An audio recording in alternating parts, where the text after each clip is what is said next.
Greetings. It gives me great pleasure to welcome you to the session Online, Classroom, Hybrid, which is better. It gives me even more pleasure to introduce our speaker, Jerelle Hendon, an AFT National Trainer for the Strategies for Student Success course.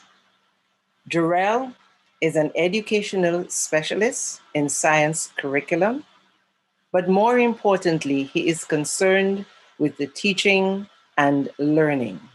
Jerelle believes that we teachers have the ability to transform the lives of our students through learning. Jerelle is passionate about learning, and I couldn't think of a more appropriate topic for him to share his research-based ideas with you. Jerelle? Thank you so much, Dr. LaRock, for that greeting. And I have to say, before I begin, I want to just give honor where it is due. So first and foremost, I would like to thank the American Federation of Teachers, as well as the Congressional Black Caucus, for this opportunity to present on this amazing stage. To be able to speak to my educational colleagues, as well as legislators, and a group of a host of individuals who have a vested interest in improving the educational outcomes for our learners is truly an honor that I do not take lightly. So with that being said, I hope to be with you for just a short, brief time, and I hope to be able to, by the end of this session, inspire you to continue some amazing conversations that are transforming the lives of our children. Now, the first thing I want us to do is look at the learning objectives. By the end of this session, it is my desire that you will be able to identify some basic constructs that signify authentic learning. I also hope that you will be able to explain how the brain receives and processes information. While giving you this information, I want you to take some time to reflect on your current beliefs and in lieu of the information I'm giving you, kind of determine, if there's any room for reflexivity or change. And lastly, when it's all said and done, I hope you will be able to develop some structures that are needed for students to learn successfully. Now, one of the things that I do love about the American Federation of Teachers is that we actually do what's called level 3 research. And so what this means is that any material that we present to you, it is actually has been tested with multiple demographics, and it consistently yields the same results. So with all of that being said, the work that I'm about to present is a summation of the authors listed on the screen. Now, I know you're ready to begin our journey. On the screen, I've placed a question for you to view. So, given online, traditional, or hybrid models, I'm going to ask you, which of these models are better for our students? Now, before you get really excited to answer that question, because I know you're ready to tell me your answer, what if I asked you to answer that question without any of your emotional opinions or your biases? Kind of added just a little bit of a different caveat to that. Now, what if I also said to you, what type of scholarly research are you going to use to support your answer? That gives us some things to say. So not even necessarily to say, but just to consider. So before we begin, I would like for us to look at some working definitions. So as you're thinking about your answer, I want you to think of your answers in lieu of these working definitions. So these definitions that we are going to look at were developed by Curtin and Smith in a research paper. Now, if you want to view that research paper, you can simply click where it says here. So when we talk about face-to-face learning for the rest of this session, face-to-face learning is where we have 80% of classroom instruction.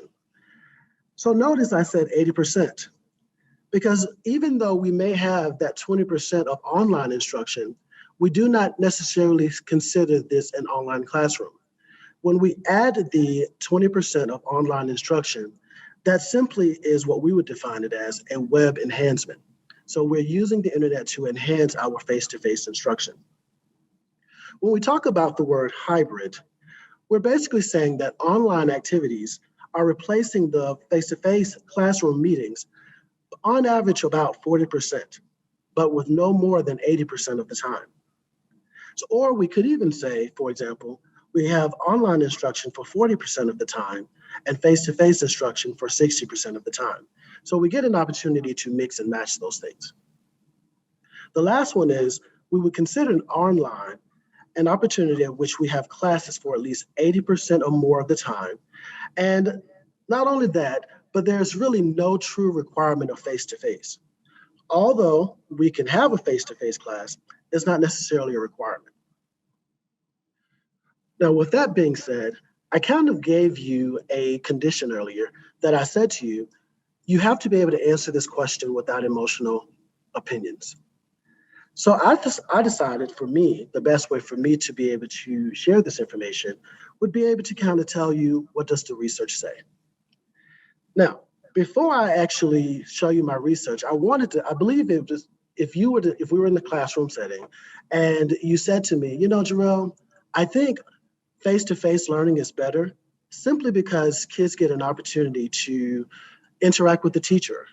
They get a chance to clarify misunderstandings immediately. I probably would say, you know what? That's a great idea. But then if you came to me and said, Jerelle, but I think online instruction is better because kids don't have all of the distractions that they will see in a classroom. And you know what I would probably say? Oh man, that's an excellent idea. But interestingly enough, I still haven't answered your question. Wait, what did you just say? You wanted to know the answer. Hold on. Hold your horses. I'm coming. I know you're excited, but just hold on for just a moment. Just bear with me. So let's look at what does some of the research say about this topic. So the first research we're going to look at was done by Jasmine Paul and Felicia Jefferson at the Fort Valley State University Department of Biology. The group decided that they would look at data from 2009 to 2016. Now, if you would like to locate this data, it is published in Frontiers in Computer Science, and you can locate it using the DOI entry above. So in essence, this team decided that they would look at two things. So the first thing they decided they would look at was the mode of instruction, whether it was hybrid, face-to-face, or online. They would compare that mode of instruction to, you guessed it, the performance outcomes, the grades. So I'll ask you to develop a hypothesis really quickly. What do you think the outcomes were? Now, no cheating, even though I see the answers are on the screen, no cheating. So if you look at the answers on the screen, one of the things that stood out a couple of things stood out to me. First, I noticed that 10% of the students in an online environment passed the course. But then I looked at my face-to-face, and what did I notice?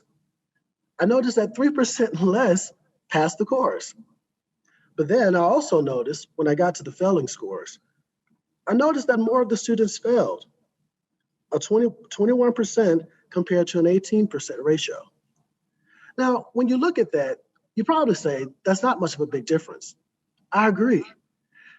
And believe it or not, so did the researchers.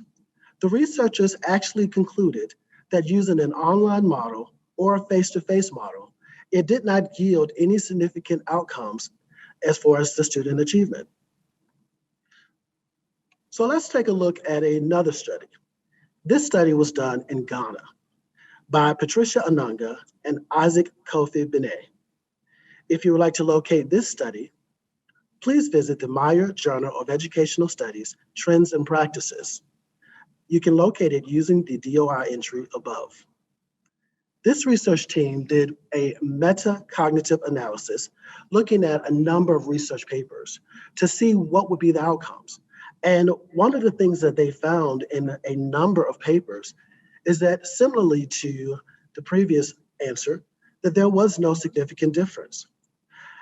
This team, however, decided that they would conclude that these small differences, like that 3% that you noticed in Fort Valley State University, they concluded that that 3% was mainly a result of teacher involvement and the institution's commitment to providing quality instruction. I would like for you to focus on those two things: teacher involvement and the institution's commitment to quality instruction. We're going to see that more as we get through this presentation. So I'm sure you probably are sitting there saying, wait, my hypothesis said X, Jerelle said Y. So with that being said, I have a question for you.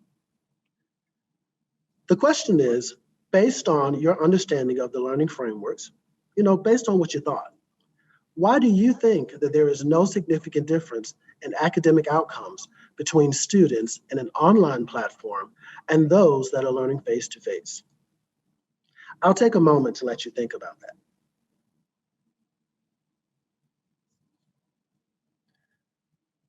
Okay, so if you were like me, you probably were thinking, how could it be that I have a classroom teacher providing instruction, I get a chance to ask questions when need be, there's more interaction, but there's only a 3% difference? So what does that tell me about classroom instruction?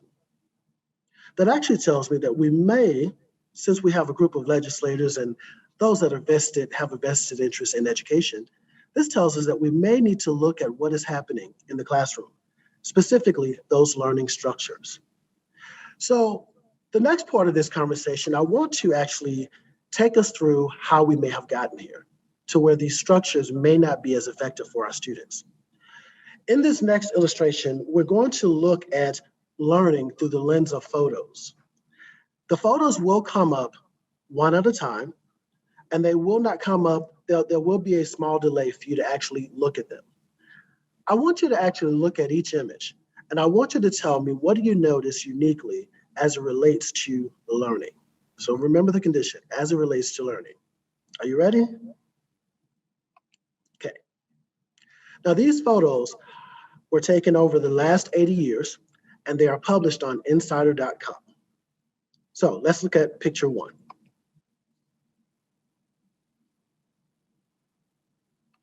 Picture two. Picture three. And picture four. Now this is what learning looked like from a photographer. Does anything kind of stand out to you? So if we were together, you probably would have said, yeah, some things stand out. But let me see if the same things that I paid attention to, if these are things that you actually thought about as well. So let's start with the first image, the one that's up here in the top left. You know, where they're using that little quirky little gadget there. Well, what is that gadget? That is truthfully their calculator of that time frame. In so many words, it's the technology. But if you look at the photo, I think there's something that is very unique about the picture. They have the technology in front of them, but no one is using it. Does that sound like some of our classrooms? If we look over to the right, there's a bunch of students that may be either listening to some type of radio or some form of a television. They look somewhat engaged maybe, but there was something that stood out to me from this image. If you haven't got it yet, no one's writing anything. So if we really think about this, in our classroom sometimes we will use multimedia, will allow students to listen, but there's nothing that they're doing to help them to recall the information at any later date and time. So this is why you sometimes have to write things down as you hear it so that you can recall it. If we look at the image in the bottom left, you know, this kid holding up a poster. The reason that this kind of struck me is because this photo was taken in approximately about 1940 to 1950. And when I looked at this, it was clearly a student who was doing a presentation using a poster or trifold board of some kind.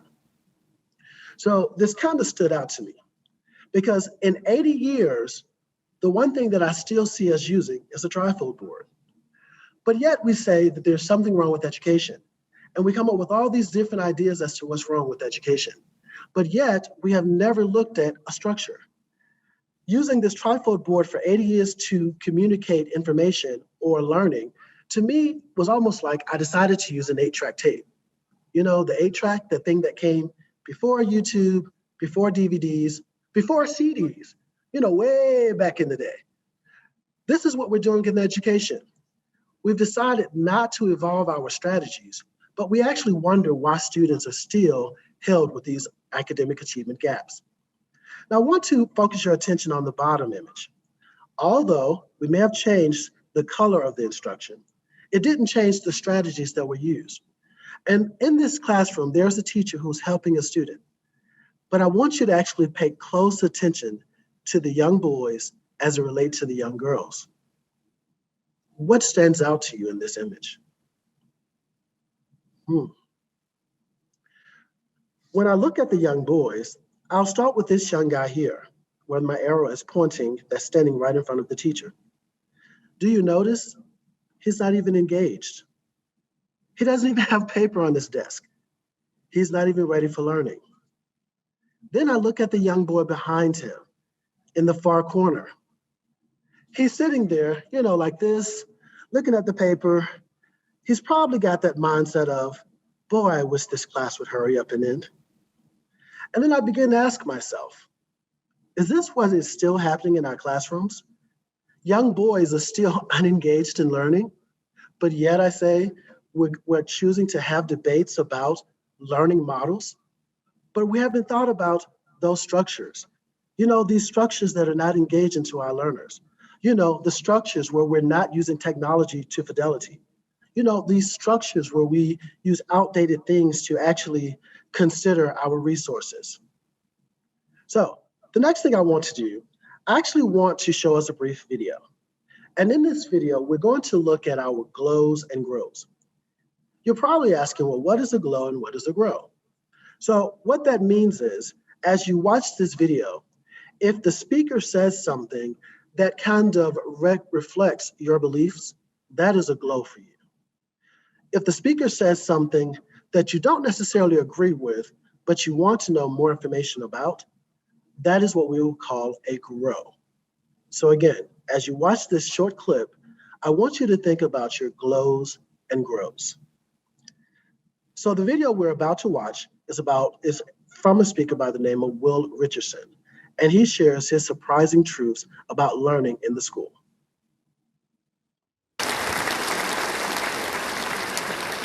It's been my great privilege over the last 10 years or so to be able to travel the world and visit lots of schools and have lots of conversations with kids and teachers and parents and policymakers. And I'm here today to share with you kind of a surprising truth about learning in schools that I've gleaned from those conversations. It's actually a pretty challenging truth. It's something that might make us a little uncomfortable, both at a personal level and at a systems level.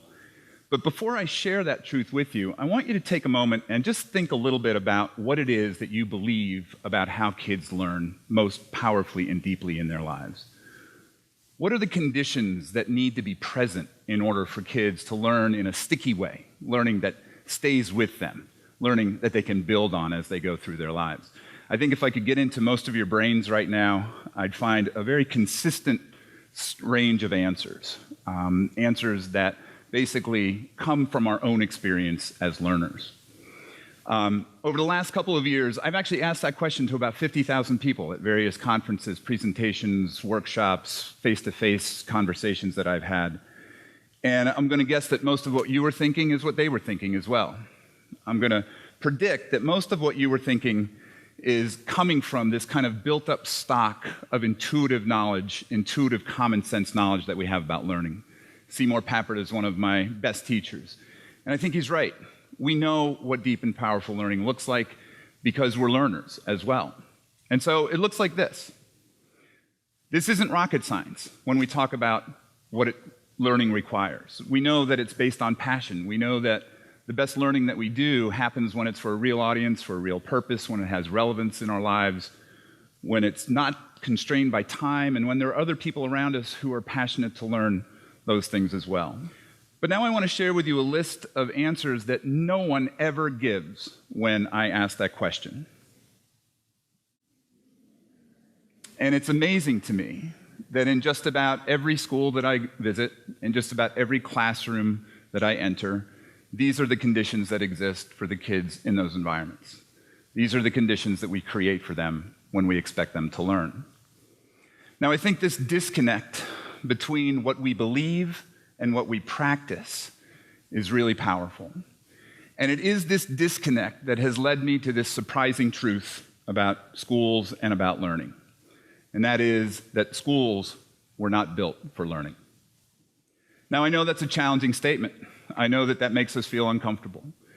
But I believe this not just because I've been able to visit these places and talk to all these people, but I also believe this because I'm the owner of 2 teenagers.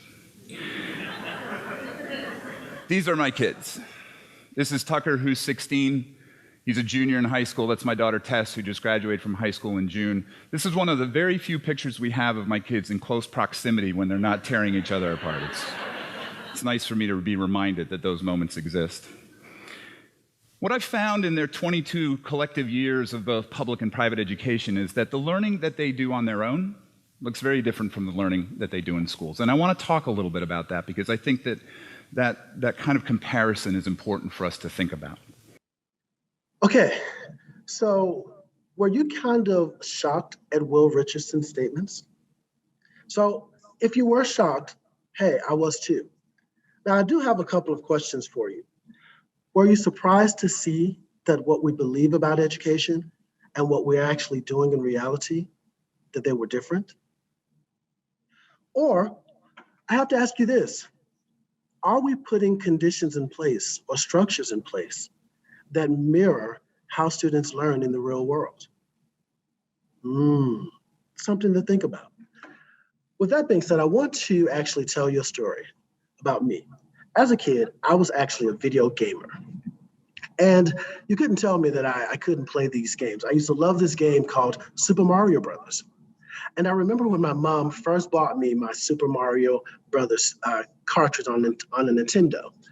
She gave me the nice fancy box, and it had all these instructions in it.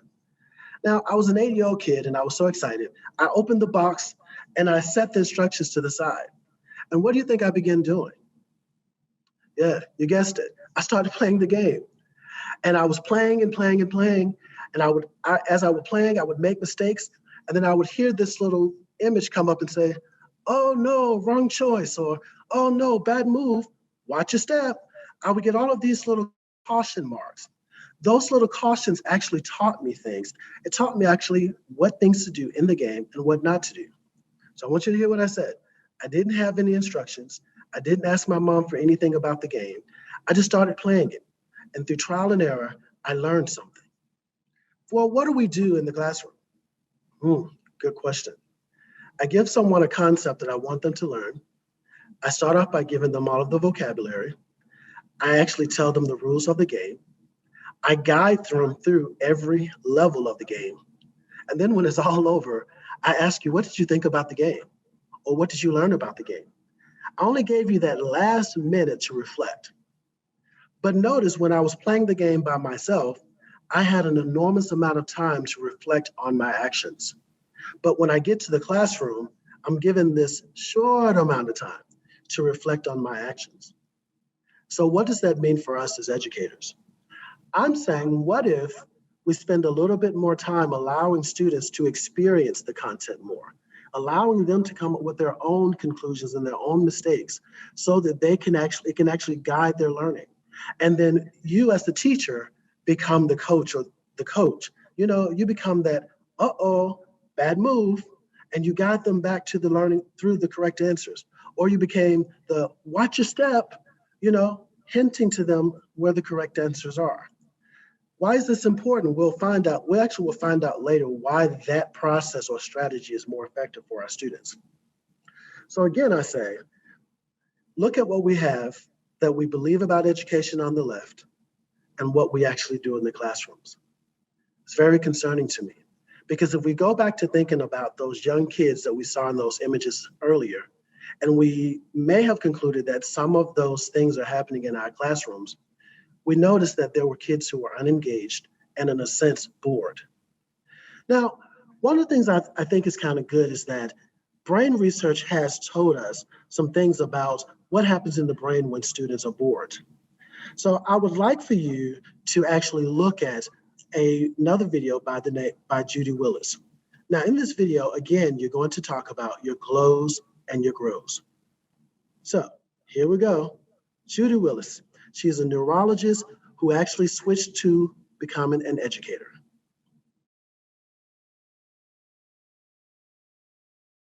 There's a part of the brain that is an emotional filter.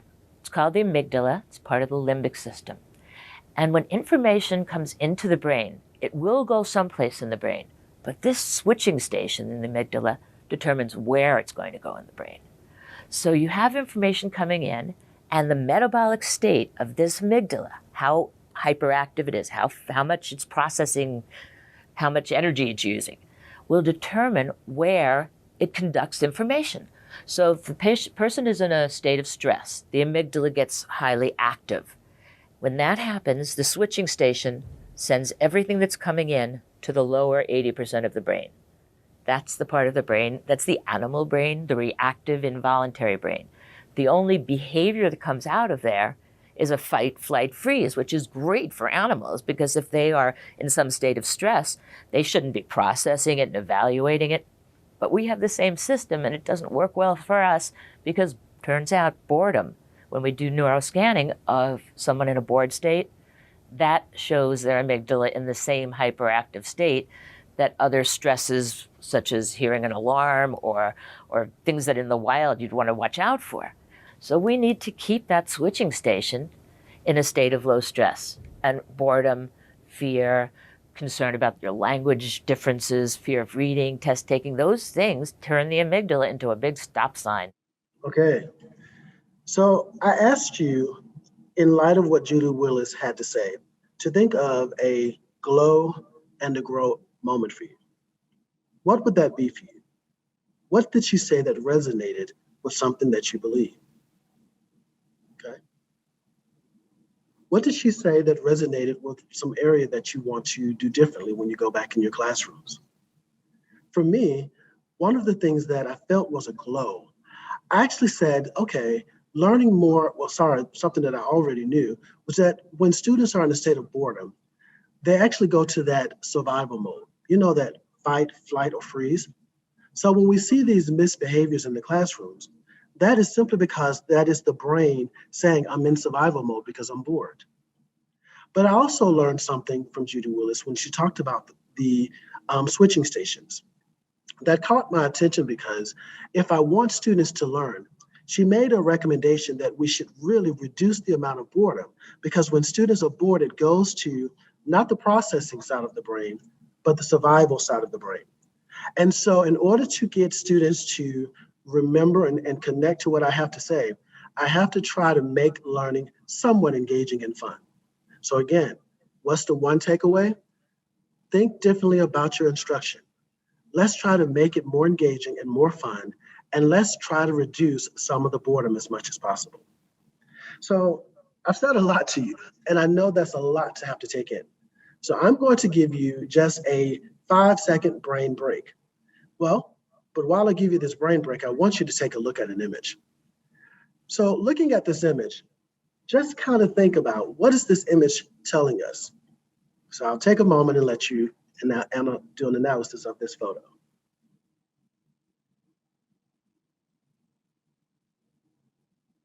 Okay, so let's say this young man is named Jerelle. You know, maybe me. And let's say that Jerelle is a student that's going to school. Jerelle is in a science class and he's mixing the magical green potion that we call school, or for us that we would call learning. Look at the ingredients that Jerelle is putting in there. Hard. You know, the interesting thing about this making school hard, we've somehow gotten this confused and started calling it rigor. And we said, we got to do this to make students learn. You know, we say school can't be fun. Wow. So we say that learning is not fun, but yet a child or student will play a video game. Although it may not be fun, they'll be totally engaged. And if you really think about it, every level of the game that they play, yes, it gets harder and harder, but something has got them hooked. So I ask you, are you giving your students that little hook that is keeping them pushing and keeping them wanting to move and be motivated? The last ingredient that I thought was kind of interesting, he said that students complain about the educational system. Now just think about this. I believe that our educational system, and this includes some of our legislators, and I'm not saying that to be biased, but I think it does. We've gotten conditioned to think that school has to be hard, not fun. And, when students complain, we begin to say things like, oh, they just don't want to be there. Because if you look at the image, the gentleman says, perfect. No, that is not a perfect portion for learning. Now, let's look deeper as to possibly what learning should have been. When we look at our first evidence of learning, it started in 1635 in Boston with the Boston Latin School. Now, the school is unique because it was started as a college prep school, and they focused on teaching languages. Some of the prestigious alumni that went to this school was Samuel Adams. Now, according to the National Geographic, and this is something that I read, I thought was kind of interesting because even in the 1600s, they had a problem with dropouts. Yeah, that word dropout, the thing that we still have a problem with 400 years later? And I thought that was kind of interesting because one of their dropouts actually became a famous person that we all know and love. You want to know what his name is? According to National Geographic, not Jerelle. His name is Benjamin Franklin. According to this research, Benjamin Franklin dropped out at the age of 10. So let me pause this. Here it is. We had learning structures, but 400 years ago, students were still dropping out of classes. Students were still not engaged. But I ask you though, how can a young man who allegedly dropped out at the age of 10, how could he actually help us to draft a document that we now know as the Declaration of Independence? And not only could he help us to draft this document, but the document is so complex that we have adults who are still struggling to read this. How did Benjamin Franklin learn his subject-verb agreement? How did he learn how to put paragraph and syntax structures together? So this leads me to say that possibly that there may be some learning that can happen outside of our classrooms. And I want to remind us, if we go back to the original study that was done with the online and the virtual, I want to know, are we mirroring or paralleling the type of strategies that students are using outside the classroom? Are we putting those inside of the classroom? And I think if we do that, I think we can actually get deeper in engagement. So with this being said, what am I asking of you? I'm asking that you do some reflection about your teaching practice. So reflect on your teaching practice a little bit. Not only do I want you to reflect, I want you to do some critical, deep reflection. Now, after you do that, what do we hope to accomplish with this? I hope you'll be willing to consider being somewhat reflexive, meaning that you might consider some changes if you see that there may be some things that you can improve. Ultimately, maybe having a paradigm shift. But I do know that change for a lot of people can be hard. So I'm going to say, you may be like some people to say, well, why do we need to consider change? Well, let's look at something. Here is some data that was published regarding students in Wisconsin. If you notice, this data was published from 2016 for 2018. I'm going to give you a moment to actually review this information.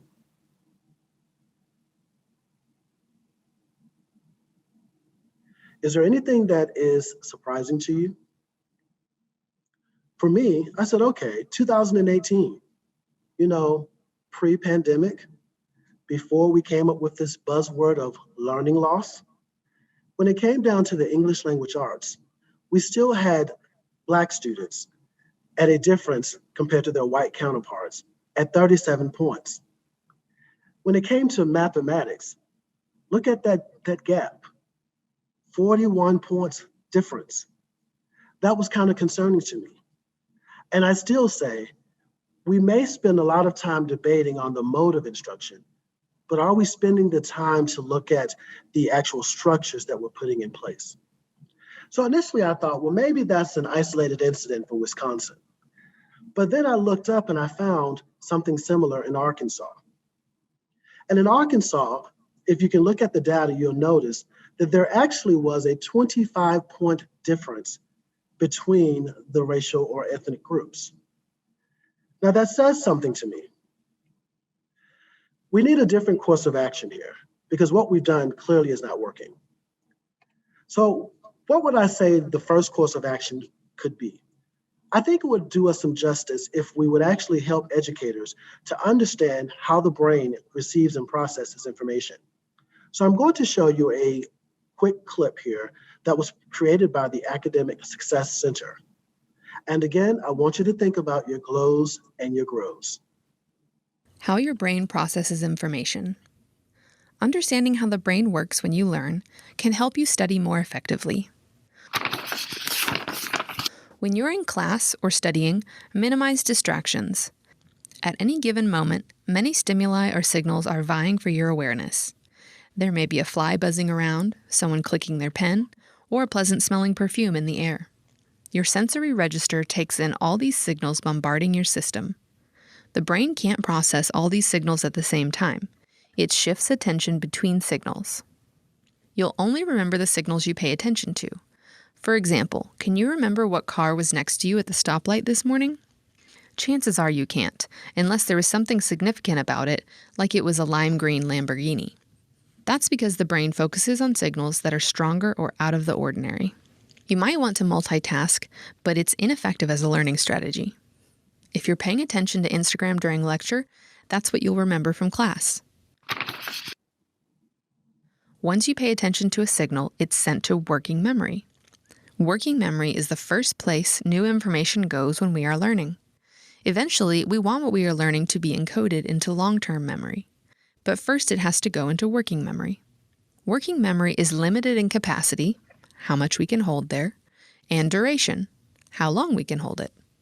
Working memory can only hold 7 to 9 items of information. That's like a phone number, and it can only hold that information for 5 to 15 seconds.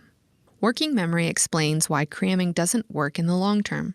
You might be successful at cramming for a midterm, but it's unlikely you can retain what you learned by the final or after the class ends. If you don't rehearse information, or there's too much of it, it's likely you'll forget it. So, to maximize learning, break the material into small bits and then use rehearsal strategies to make it stick. Using varied rehearsal strategies is the best method. Try creating mnemonic devices such as rhymes, acronyms, or song lyrics. You can also create images to go with course content or color code information to make the connection stronger.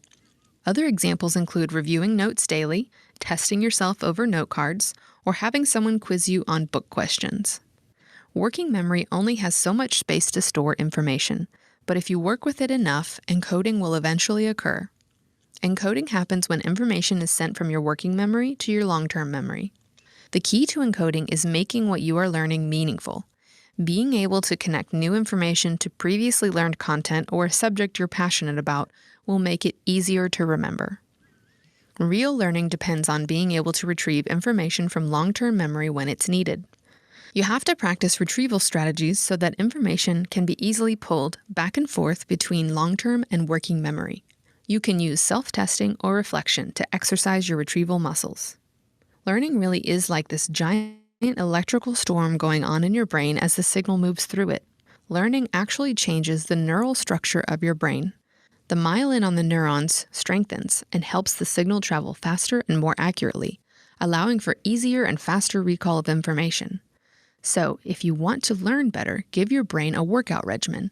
Minimize distractions, break information into small bits, use rehearsal strategies, make it meaningful, and practice retrieval.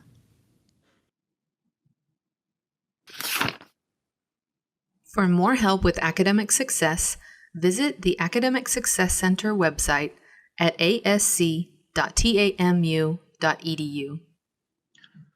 Okay, so there was a lot that was presented in that video, but I want to just bring our attention to just a few of the points. First, the author illustrates that we have to make sure that our learning for our students is meaningful. If it is not meaningful, the brain will not keep it for the long-term memory. We also have to make sure that we're actually thinking about some sort of way of making the brain focus. And so for me, one of the things that I thought about, if the learning environment is routine, every day you have a bell ringer, then you go to lecture, then you go to some sort of activity, the brain gets used to that pattern. And similarly, as the author illustrated with the car, because the brain gets used to that pattern, it doesn't see it as out of the ordinary, and it stops paying attention to that signal. But what if one morning you bring your kids in and there's music playing? The brain is not accustomed to seeing that. Or what if they come to the class one day and there's a different color light in the lamp? The brain, again, is still not used to seeing that. So the brain starts to focus in on what is being said to it because there was something unusual. So one of the suggestions, kind of get outside of your box, change up your routine, or as the young people say, switch up the game, make it fun, do something different, live it up a little bit. The next thing that they mentioned was giving students an opportunity to rehearse. So what could that look like? If I want students to learn math, I typically would give it to them with some mathematical calculations where they work with numbers. But then I could also give it to them where they work with word problems. But then I can also give them that same concept where they look at it in terms of graph or some sort of visuals. That gave me 3 opportunities where I can see mathematical computations. So again, giving them various rehearsal strategies is a way that it helps to anchor the information so that it switches from that short-term memory to the long-term memory. So with that being said, I want to ask you a question. So based on the video, how can understanding how the brain processes information, how could that help us as educators? Okay.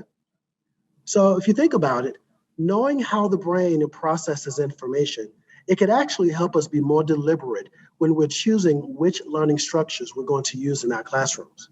So for example, a lot of times we'll argue over things like backwards design and thematic units and project-based learning. We will spend a lot of time arguing over which of those modes of learning is better. But what I'm saying is a master teacher understands that we don't look at them as which is better. We look at them as which is more appropriate for the student. And we go back to what Will Richardson said. How does the student learn outside of the classroom? Why don't we choose a learning strategy that aligns to what the student is doing and how the student tends to learn? Because when we do that, it helps it to anchor itself more and helps it to encode so that the student can retrieve it a lot easier. So the next thing we want to do is we want to pay close attention to the learning environment. So on this illustration, we have an illustration by Sinoku, Donch, and Van Petergem. And this nice little infographic says a lot for us. The first thing is that we have to make sure that students have competence or that they are ready to receive the information. That means we have to make sure that whatever background information or background skills students need, those things have to be imparted upon the students before you try to teach them this new material. Then we have to consider the assessments.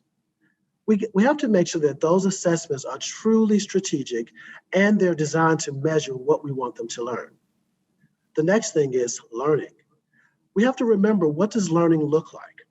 Not what we're actually doing in practice, but what do we know it to look like in reality? And lastly, we have to look at those interventions. Now, this one is kind of interesting to me because when I think of those dropout students that we mentioned earlier, when we send students to a dropout program, we will a lot of times give them things like virtual learning. We will give them things like wraparound services. We will give them things like a tutor. And then we say all of those things are called alternative learning. That was concerning to me. Why are those things considered alternative learning instead of the reality for all learners? So with all of this being said, I know I've given you a lot of information. So I just want to take about 1 or 2 minutes, or maybe 3, to kind of do a brief lecture about some things where I had my own aha moment. I want to tell you briefly about 2 of my students. The first student I'm going to tell you about, his name is Jerelle. Jerelle was a fancy basketball player when he was in high school. And when Jerelle grew up, he decided he wanted to be an actor. To my surprise, Jerelle was really good at it, and he's made appearances on several national television shows. The other student is DeCorlean. DeCorlean is 23 years old, and he already has a platinum album. He's a studio engineer. Now, we didn't teach studio engineering in school, and he didn't go to college to learn studio engineering. So to prepare for this presentation, I sat both of these students down and I asked them, how did you come to learn this information? So in Jerelle's case, He said, I actually had to do a little bit of trial and error. He said, I had to test out some things and see if it worked, and I had to find my own. Sounds kind of familiar, in that game model we talked about. Then I asked him, I said, well, tell me a class where you actually had to do trial and error in high school. He couldn't mention one class. Then when it came down to DeCorlean said, I learned by YouTube videos. And so when I asked him, I said, well, tell me about your high school experience. Tell me, what do you remember the most? DeCorlean said he remembered the science projects, he remembered the speeches, he even remembers going to the board doing math. But then I asked him another question. I said, what was the concept or the instruction that they wanted you to learn from the project, the math problems, or even the speeches? And something that I found interesting with DeCorlean, he couldn't remember any of the learning. He couldn't tell me what he was supposed to learn from that. He could only remember the activities. Why is this important? I think for years we spent a lot of time on the activities, which, yes, we know those things are going to be engaging. But what we just saw is that those engagement strategies is like cramming. It's for that short term. But what's most important to us is really should be the long term. So putting structures in place that help students to remember this in the long term is what's most important. So, and I want to make a correction, not most important. I think what we should do is be able to marry the two, instructional structures along with these frameworks or models, marry the two so that we can actually have a better system for our students. Now, I know that learning and talking about all this change may be difficult, but guess what? We just did something like this in something called the pandemic, where we had to get out of our classrooms and learn all of this stuff all over using the internet. How were we going to teach the flipped classroom? And one thing that I found interesting is that through it all, we did something that I think this video kind of sums up for me.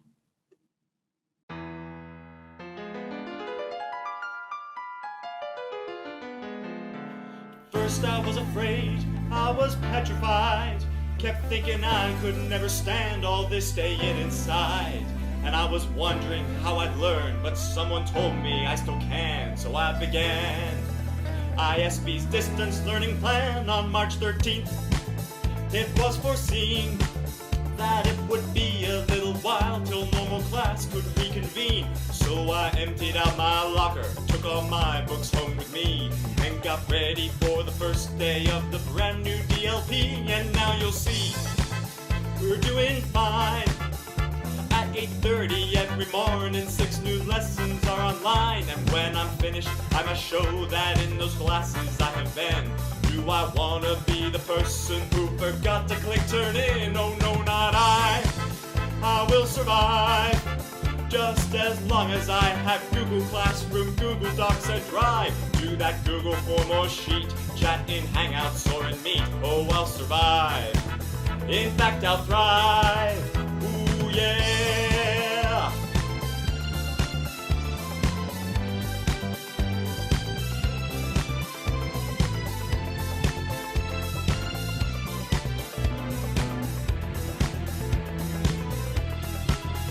It took all the strength I had not to fall apart.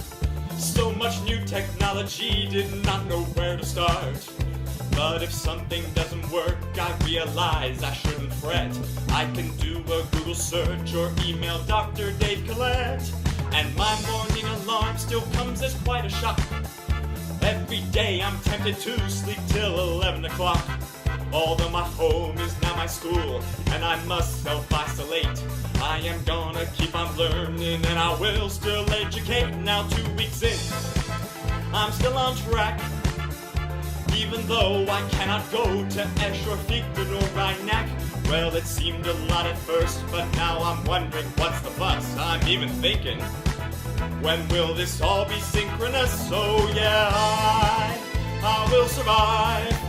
Just as long as I have Csoft with Grid and Screencastify. Do you use PC or Mac, Mirror Cross or Manage Back? Oh, I'll survive. In fact, I'll thrive. Go on now, go. Walk out the door. Wait, turn around now. We cannot do that anymore. Make sure you cough into your your elbow, wash your hands, and one more thing. If you need to go outside, please practice social distancing. Oh yeah, I will survive. Just as long as I have my own desk and functioning Wi-Fi. Got my computer, got my screen, I will still learn in quarantine. Yes, I'll survive. In fact, I'll thrive. Yeah, yeah.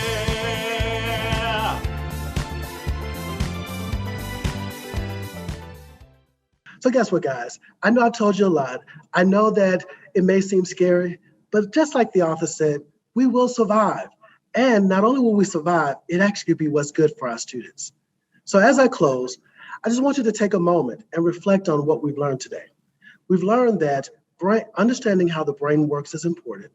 We've learned that making sure that we mirror learning strategies to those that students are using outside of the classroom is important. We've learned that making sure that we have these engaging stimuli that makes the brain focus is also important. And then we also learned that having these appropriate interventions in place can help students learn.